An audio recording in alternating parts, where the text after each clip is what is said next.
Tamara here. Today I am going to walk you through all of the beginner basics that you will need to know to use your punch needle. Once you know all of these beginner basics, it will be a ton of fun and you'll be able to start doing projects like this little pillow here. And of course, in the future, I hope to have tutorials to teach you how to sew these pillows, how to sew punch needle purses, and a whole bunch of other ways that you can make your punch needle projects uniquely yours. All right, so let's get started. The first thing that we're going to talk about is the punch needle itself.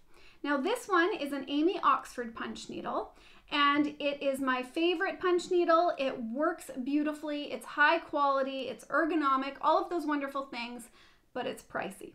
So if you're new to punch needle, I would suggest, and I will link everything that I'm using down below, as well as anything that I'm suggesting, I will suggest getting a punch needle that actually allows you to change the different heights. The reason why I would suggest that punch needle, first off, is it's a little bit cheaper, but secondly, you'll be able to play around with the different heights of your loops, and then you'll get a feel for what you like best before jumping into buying a one size punch needle, because you'll know what size is your favorite, and then you can get that. So with all of that said, let's jump into how to use our punch needle. This particular punch needle is a number 10 Oxford punch needle. It creates a short loop. So this one was actually made with a number 8 Oxford punch needle. But I'm trying to think here. Here we go.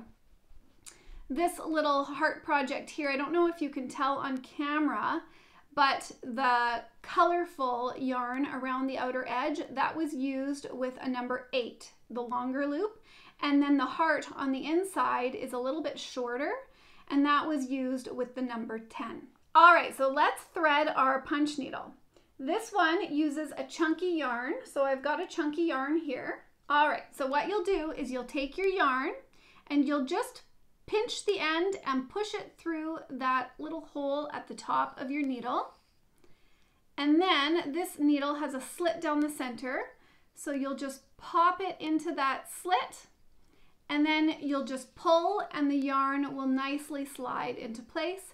And then I pull it so that I only have a little bit of yarn at the end so that I'm not wasting yarn when I'm punch needling. So if you have a different punch needle and it does not have that slit down the front, or if you're using that punch needle that I recommend for beginners, then it will come with a piece of wire.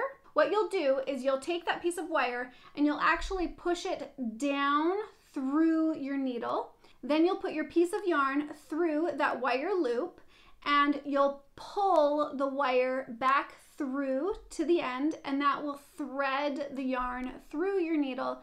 Then you'll be able to pull it through that little hole there. So that's the difference between the punch needles. But either way, they are easy to thread. And once you've threaded your needle, now it's time to move on to your fabric and your hoop. So as far as the fabric goes, I use monk's cloth. There are lots of different types of fabric that you can use for these projects, but if you're a beginner, I highly recommend using monk's cloth. And make sure that the monk's cloth that you're purchasing is a higher quality monk's cloth. There are a certain amount of holes that monk's cloth has that will hold your yarn in place so that you don't have to glue the backing. But if you end up buying cheap monk's cloth, it will have larger holes within the weaving, and those large holes will not hold your yarn. My landline is ringing. Who calls a landline? And one more thing, when you're using your monk's cloth, you do need to prep it before you use it. One thing that you'll need to do is just a zigzag stitch or a straight stitch or even a serger stitch along the edges here, because monk's cloth unravels quickly. I will input a photo here and show you my very first project, this one here. I did not edge out my monk's cloth, and by the time I was done, the thing was just shredded all the way around, and you do not want that for your projects. So make sure that you do just a quick zigzag stitch, and then it's time to put this in your hoop. The best hoop to use is a Morgan no-slip hoop. The reason for that is because it has little ridges within the hoop itself. I don't know if you can see that here. Yeah, I think you can.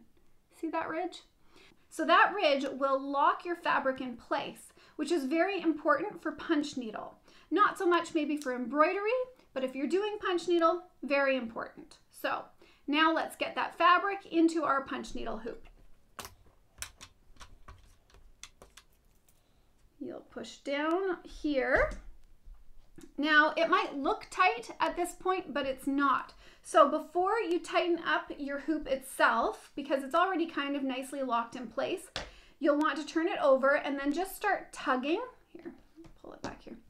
You'll just start tugging all the way around just to get it as tight as you can before you lock it into place. Of course, you want it a little bit snug so that it's holding itself.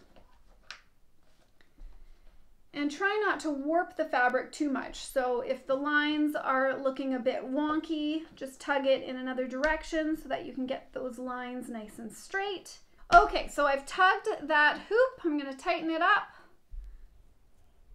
And I might go through one more time and tug it again. You want that fabric to be really snug. Snug enough that you can drop a quarter on it and it'll bounce.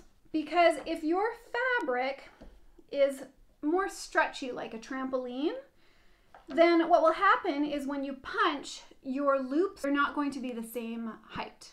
So you want to make sure that that's nice and snug.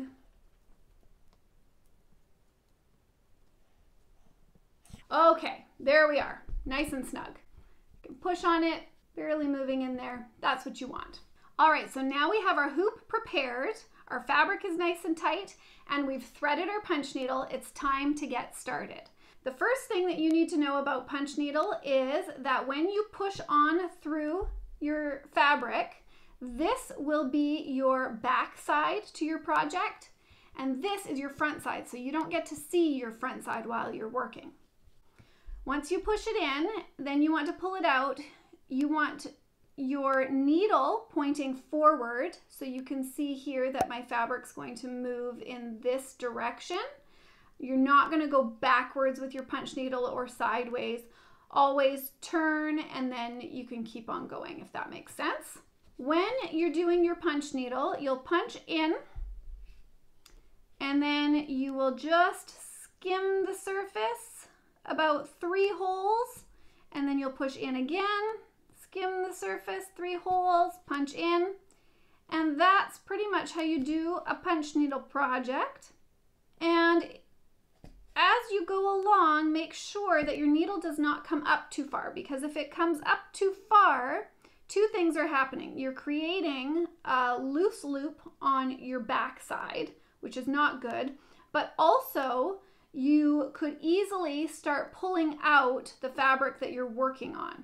So if you pull up too far and then you're pushing back in, all of a sudden you've created for yourself a really long loop, which will mean that you'll have a skip on the front side. So you've got to be careful with that. And if you are at a point where you're like, I don't like what I've done, or this is frustrating, I want to start over, or maybe you just notice that a particular section on the front end is looking a bit sloppy and you want to redo that section. The nice thing about this project is it's easy to pull out and continue. You're not going to wreck your monk's cloth by pulling things out. So you just pull that fabric out there. As you can see, it has created some holes, but you just take the tip of your needle here, rub it across that fabric, and your holes will go back to place enough for you to continue to use your fabric. All right, so a few more things to note when you are doing your project. How do you start a project and how do you stop a project? Well, when you start a project, just put your thumb on the end of your yarn there and push into your hoop, and then you can continue on.